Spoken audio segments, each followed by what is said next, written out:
how to delete Pokemon TCG Pocket account. Hey guys, welcome back to our channel. In today's video, we are going to be talking about this short tutorial. Now the same is the step for both of the devices, Android and iOS. So all you have to do is to go ahead and follow along.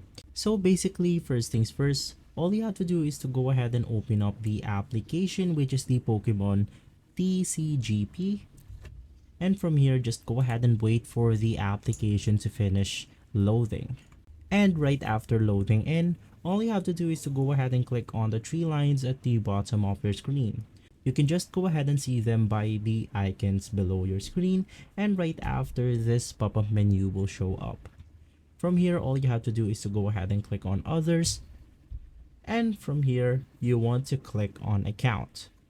Inside the account, you can then go ahead and see a button called delete save data. So right after clicking on it, you will be able to delete your Pokemon TCG Pocket account.